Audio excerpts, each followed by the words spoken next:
नमस्ते सभी को। मैं ब्रजेश स्वागत करता हूँ कहानियों की दुनिया में आप सभी का। आज की हमारी कहानी बाल प्रेरणादायी कहानी है। गुरु और शिष्य की हृदय को छू लेने वाली एक छोटी सी सुंदर सी कहानी है, आज्ञा पालन। शुरू करते हैं कहानी को पूरा सुनिएगा। अयोध्या ऋषि के आश्रम में उपमन्यु नामक बालक को उसके कुछ समय तक पढ़ने तथा गुरु भक्ति करने के बाद एक दिन ऋषि ने पूछा, पुत्र उपमन्यु, तुम्हारा शरीर तो काफी स्वस्थ लगता है। आसपास के गांवों से तुम जो कुछ भीख लाते हो उसका अन्न भी तुम्हें नहीं मिलता। ऐसी स्थिति में तुम भोजन क्या करते हो? उपमन्यु ने उत्तर दिया, गुरुदेव, आश्रम के लिए प्राप्त भीख आश्रम के लिए रखकर मैं पड़ोस के गांवों से दोबारा भीख ले आता हूँ। उसी से मेरा भोजन हो जाता है। नहीं उपमन्यु, ये तो आश्रम के नियम के विरुद्ध है।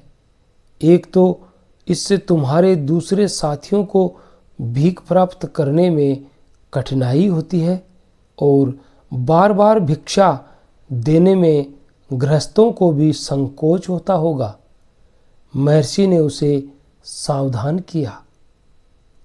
उपमन्यु ने गुरु महर्षि के सामने फिर ऐसा न करने का संकल्प लिया और अपने भोजन की अन्य व्यवस्था करने का निर्णय लिया। कुछ समय बीत जाने के बाद एक दिन गुरु ने उपमन्यु को पुनः बुलाया और पूछा, उपमन्यु, तुमने दोबारा भीख लाने की प्रवृत्ति तो छोड़ दी, किंतु उसकी दूसरी व्यवस्था क्या की? आजकल तुम भोजन के लिए किस वस्तु पर निर्भर रहते हो? गुरु श्रेष्ठ, मैं आजकल आश्रम की गायों का दूध पीकर ही काम चला लेता हूँ। भोजन की बाकी आवश्यकता मैं कभी कभी वन में मिल जाने वाले कंद मूल फल खाकर पूरी कर लेता हूँ। उपमन्यु ने विनम्रतापूर्वक उत्तर दिया, ये तो सर्वथा अनुचित है। मेरी आज्ञा के बिना आश्रम की गायों का दूध पी लेना तो ठीक नहीं। तुम्हें भविष्य में ऐसा नहीं करना चाहिए। महर्षि ने उपमन्यु को पुनः निषिद्ध किया। उपमन्यु ने गुरु से क्षमा मांगी और आश्रम की गायों का दूध पीना छोड़ दिया।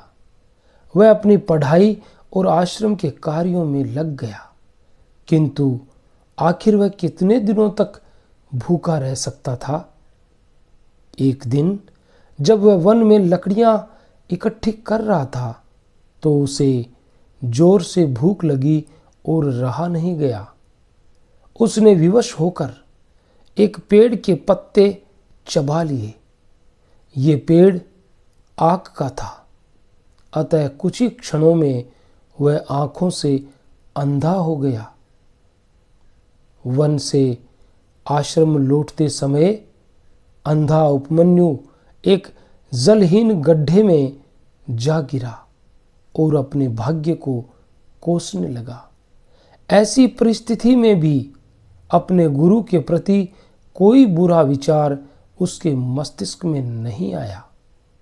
उस दिन जब सूर्यास्त के बाद भी उपमन्यु आश्रम नहीं लौटा तो महर्षि अयोध्या को चिंता हुई। एक क्षण सोचा, कहीं उपमन्यु भोजन बंद कर देने के कारण नाराज होकर चला तो नहीं गया। किंतु दूसरे ही क्षण वे शिष्यों सहित उपमन्यु को ढूंढने के लिए वन की ओर चल पड़े। वन में कुछ दूर पहुंचने पर एक खड्डे से अंधे उपमन्यु का स्वर सुनाई दिया। वह बार बार गुरुजी मेरी रक्षा कीजिए बोल रहा था। गुरु श्रेष्ठ ने उपमन्यु का ये हाल देखा तो उनका मन पसीज गया। वे उसकी गुरु भक्ति से बहुत प्रसन्न हुए। बोले, पुत्र उपमन्यु, तू गुरु भक्ति की परीक्षा में सफल हुआ। गुरु की कृपा से उसे आंखें भी मिल गई और उसे आश्रम में सम्मान भी मिला।